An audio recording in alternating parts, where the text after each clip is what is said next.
ikintu yatakaje bwa bumwe bwo kwitwa umuntu umwe n'Imana. Amaze gutakaza, Yesu Kristo yategerezwa kuza kukireka ico kintu kugira ngo kigarukane, ngo uzokwizera wese asubira ahinduka inkema. Mu yandi majambo, umukristo, umuntu wese kw'isahani ni inkema. L'homme est un esprit qui possède une âme mais qui vit dans un corps. Umuntu ni mwemu ifise umushaha ariko iba mu mubiri. Mu yandi majambo, uyu mubiri ni inzu, ni house. Usiningi ya telefone urayizi. Telefone si ico kiribona inyuma, telefone ni ibintu biri indani, siko? Rero uyu muntu ni mwemu, ni nka karte simu, siko? Telefone ni karte simu, urabizi?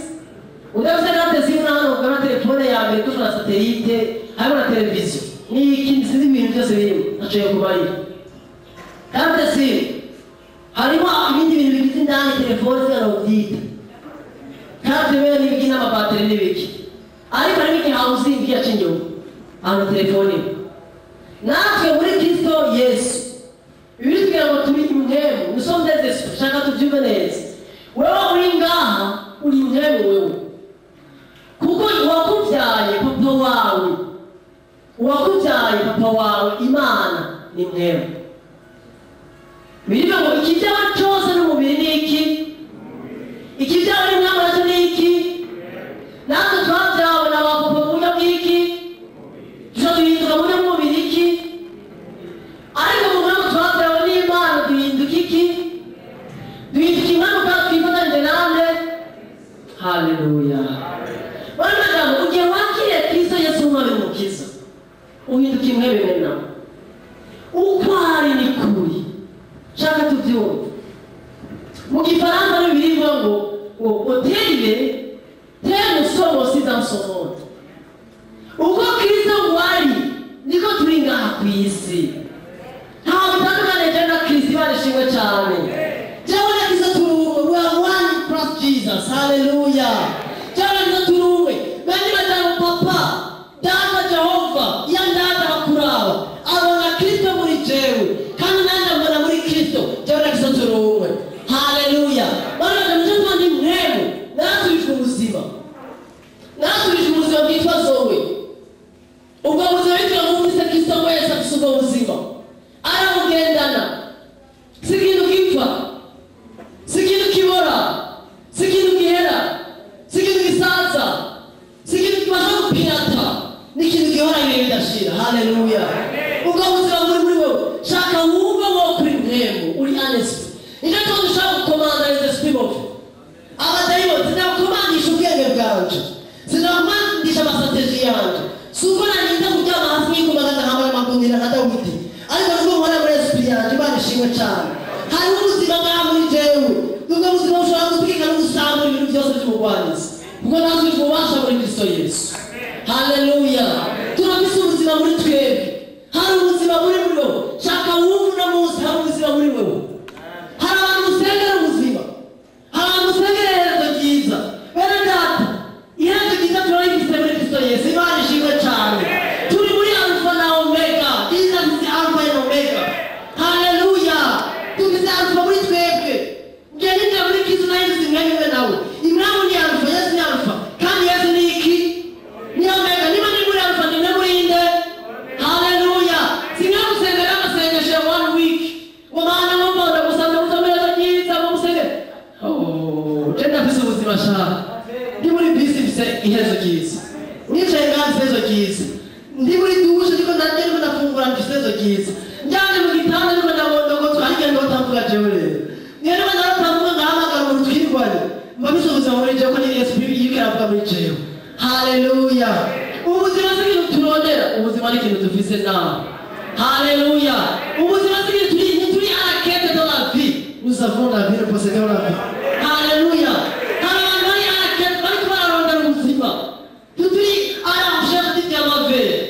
Diama muri Kristo Yesu. Tufise ubuzima mwene data. Shira muri mandi yawe tufise ubuzima. Shira muri mandi yawe tufise ubuzima. Ubuzima si ikintu urondera mwene data. Ibi ndiko ndabivuga nuko nabaye ubuzima bw'ubu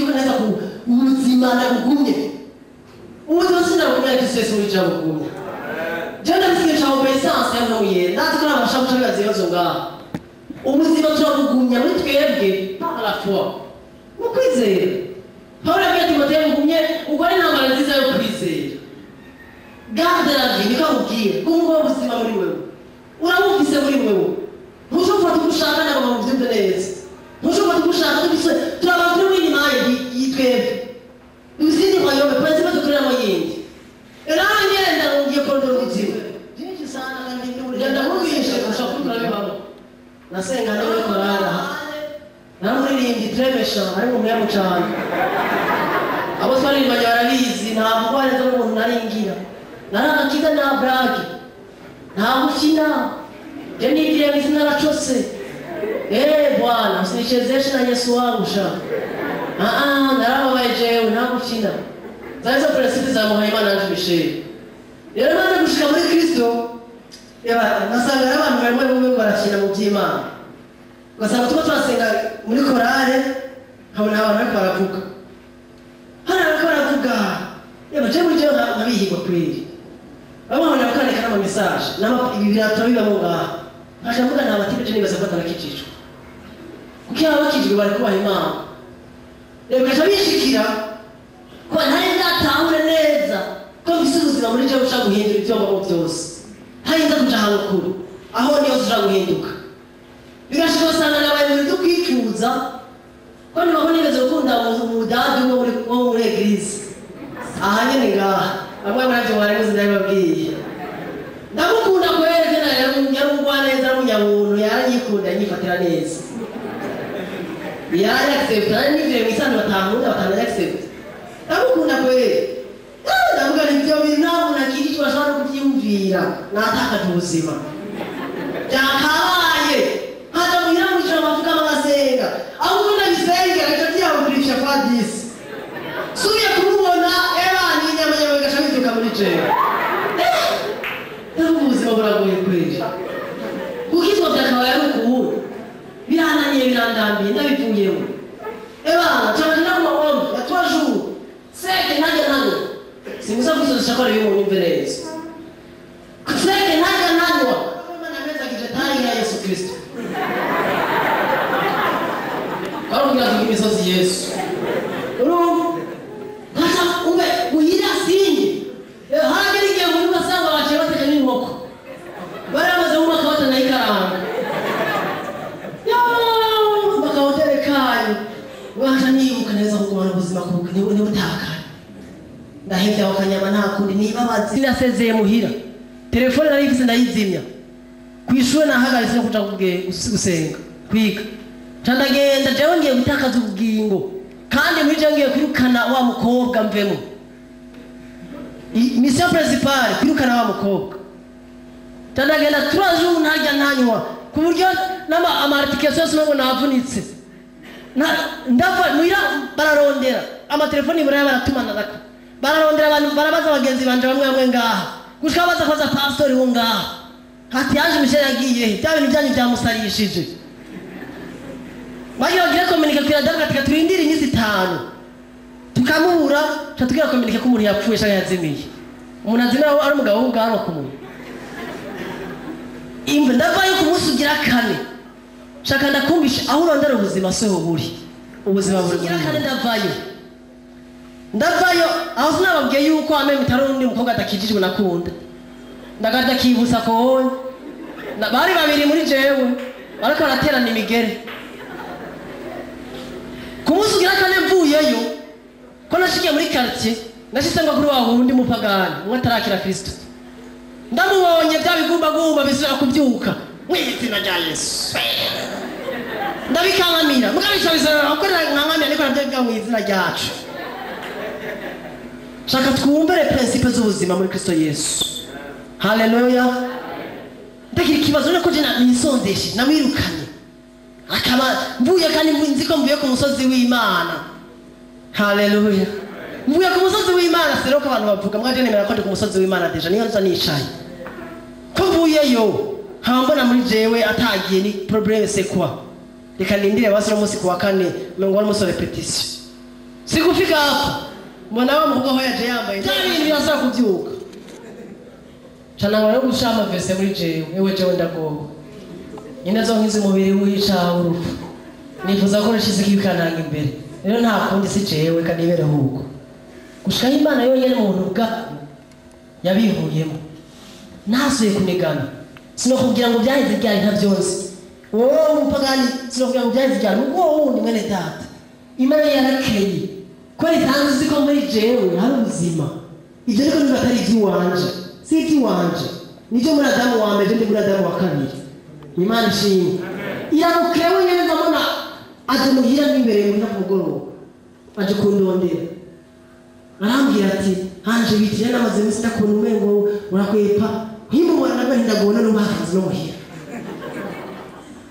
turaganira ndamuzima n'agafana turatera inkuru tuvuga iby'Imana nanje yambona ko n'umuhungu mvuga ubutumwa naja kumarigana nkabwira ubutumwa nkazana naje kuri Yesu niko yambona ko ndi faya ibyo ndiwe ndikinyabugingo nivyiibona muje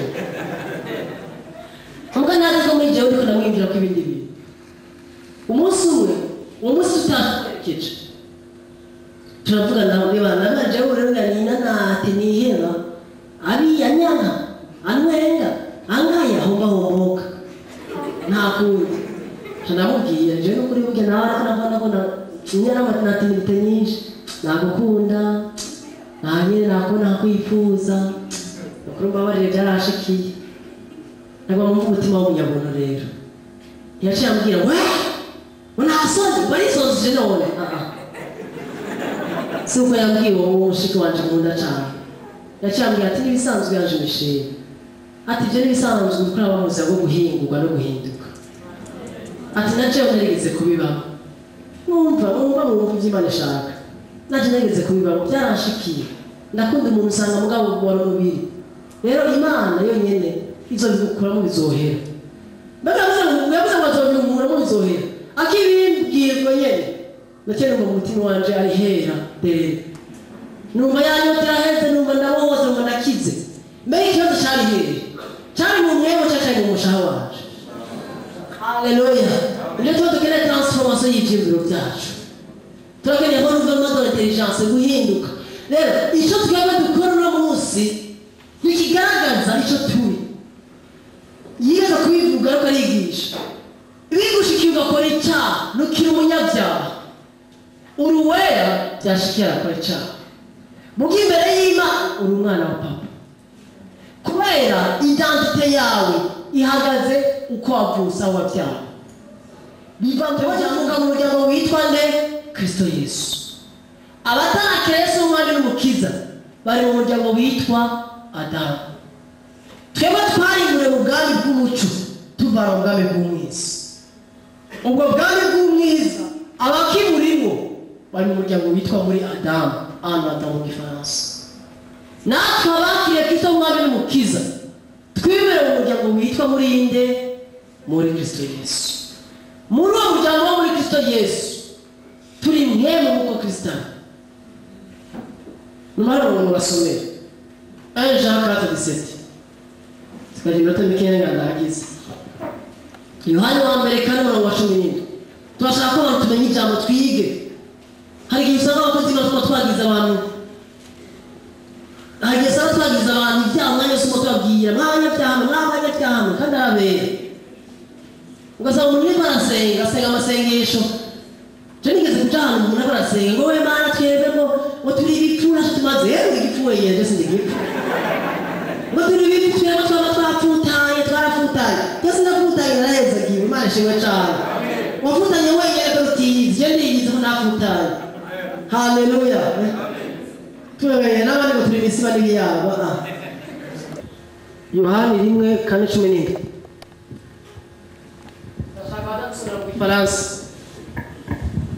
iki nico kitumenyesha iki nico kimaze guhingura urukundo muri twebwe kugira ngo tuze dushire ubwoba ku munsi w'amateka kuko kwari yenda buke nyakubaho wikijo kimaze kugira iki subiramo iki nico kimaze guhingura urukundo muri twebwe urukundo muri bande apana kuri twebwe muri indani shaka twumve ko ubuzima dufite bw'indani twabyawe n'Imana turabana b'Imana. Kwita umwana umuryango ntihagaze ku byo wakoze mu muryango wanyu, bihagaze ko wavukiye mu muryango. Twebwe twabyawe mu muryango iwacu kwa papa wo mw'ijuru. Ibwo twabyawe bihagaze ku byo twakoze, bihagaze ko twizeye ngo tubyaye. Icyo muyamerezeko kandi ni ikintu gikomeye cyane ku mukristo. Umuyake Yesu umwami n'umukiza, Imana imwita uwera, imwita umusere. Itariki 14 hari umutamu umwe ntazi igihugu avumugana mu Butaliyani, bamwita nde? Abamuzi ni bande? Bamwita Valentin na Mwerane Valentin. Aha mwana muri mwebwe mushaka ko bashusha imitwe yabo uzosohokera, kandi simuze ngo ni bibe prebe. Waje gutuma mu rukundo imisi yose. Amasano 28 turi mu rukundo. Imisi twikundi turi bandi mu rukundo bari bajana. Umwaka ku mwaka turi mu rukundo. Ntitugira urukundo itariki imwe mu mwaka wose. Amatariki yose turi mu rukundo. Uwo mutambara Valentin abantu bafite umunsi mukuru wiwe bamwise ngo Uwera Valentino. Akivuga niyitwa Saint, akimwita yitwa Valentin niza ntaramenye no munsi, ngatubwira ngo babare mukungeko manene cyangwa ahantu yasenga cyangwa igihe yararimo ko ibintu yakoze nkateze urukundo z'isore sinayimenya neza. Hari ibintu yakoze bituma muduza bamushaka umusitari n'umurongo w'abera. Ubwo bwera bwiwe nubwo yakoreye, ubwo bwera bushobora gutamaha ijuru, kubona ukwera kw'abantu b'abantu bamuhaye. Twebwe natwe turi muri Kristo Yesu, Imana yaduhaye ukwera kubera hari uwatwiriye mu kibanza tutarabera. Tumaze kumwakira duhinduka abera. Minus uwera ntibihagaze ku byo nakoze, bihagaze ku cyo Imana ibonamo. Haleluya. Abakristo benshi dufise ikibazo ko tutita abanyabyaha, Imana itwita turabera. Gukora icyaha ntibikubwira umunyabyaha. Uruwera mu buryo bw'intego ngaha ari shaka tuvuge tuze ngo turabera, tugatubyume neza. Igihe tuvuze ngo turabera ni muri ntego zacu. Imibiri yacu na ame yacu biri muri processes yitwa ukwezwa. Yezwa kubera mu buryo bw'intego hejejwe. Abisirayeli n'Abamerika 5:23 na 24 hararonka Imana nyina amahoro ubibeze bwose mu ntego zanyu, mu mishaha yanyu no mu mibiri yanyu. Ngo yabahamagaye yo kwizigirwa no kubikora izogira iki? Muyandi magambo acte yo kwezwa si igikorwa canje. Haleluya. Acte yo kwezwa ni igikorwa ca papa. Nyavereye ni business yiwe. Sinamenya muri business yiwe jewe. Yesu sala ndizeye cyambwiye. Ndizeye nkabyakira cyanabigendera. Sinjama pasifu ndicara. Ndizera nkabyakira hari tabukiramo. Ndizeye nkabyakira sinabigenderemo. Tena ngira ikibazo ko umuntu yakira Kristo Yesu. Haleluya. Amen. Turabera kubera Imana tugize abera. Turi twakoze amakosa tutayakoze.